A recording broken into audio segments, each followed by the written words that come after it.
All right, let's get right into it. Today, we're going to deconstruct a scene of absolute capture. We're going to break down how a story can take a character, a warrior even, and just methodically strip away every piece of their power until there's nothing left. It's a fascinating process. So, how do you actually do that? How do you write a story that makes someone feel completely and utterly trapped? It's not just one thing that happens. It's a whole series of calculated moves, a kind of architecture of dread. And that's what we're going to explore today. Okay, so every good trap needs some bait, right? We're starting with the atmosphere, how the story builds this creeping sense of unease, making the setting itself feel like it's part of the trap. And this is where it starts, and it's so clever. Before a single enemy even appears, the character is already fighting the environment. This dark, confusing cellar, it's the first antagonist. It gets her lost, disoriented, and vulnerable right from the get-go. And then you get this. A single shoe. I mean, this isn't just a lost item, it's a huge red flag. It's this tiny, chilling detail that just screams something is very, very wrong here. It ramps up the anxiety and basically tells you, without saying a word, what's at stake. So that feeling of quiet dread, yeah, it doesn't last long. It explodes into action. But what's key here is that this is not a random attack. It's a coordinated, tactical assault, and we're going to break down just how efficient it is. And notice how the attack doesn't start with a big jump scare. It starts with sound, with a suggestion of movement. That chalky whisper of small feet, what a great detail. It's designed to set your own teeth on edge, to trigger that fight-or-flight response before you can even see what's coming. This is what's so terrifying. It's not just a chaotic mob. It's a plan, executed perfectly. Step 1, take out the legs. She can't run. Step 2, get the weapon. She can't fight back effectively. And only then, step 3, swarm her. It's ruthless and it's designed for one thing, capture. Okay, so the initial ambush is over. And now the story does something really interesting. It slows right down. We get this almost clinical, moment-by-moment breakdown of how she's being subdued, closing off every possible chance of resistance.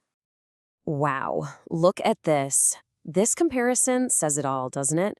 One moment, she's the one in control, about to deliver a fatal blow. And in a flash, the tables are completely turned. She's the one who's helpless. The speed of that power shift is just brutal.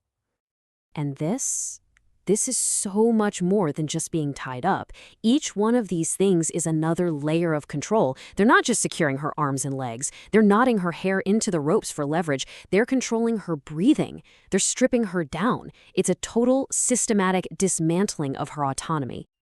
So just when you think it's all over, the author gives us a little glimmer of hope.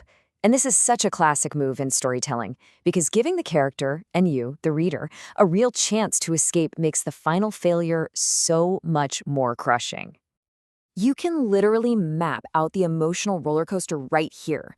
There's that spark of opportunity, that surge of adrenaline as she fights back and makes a run for it.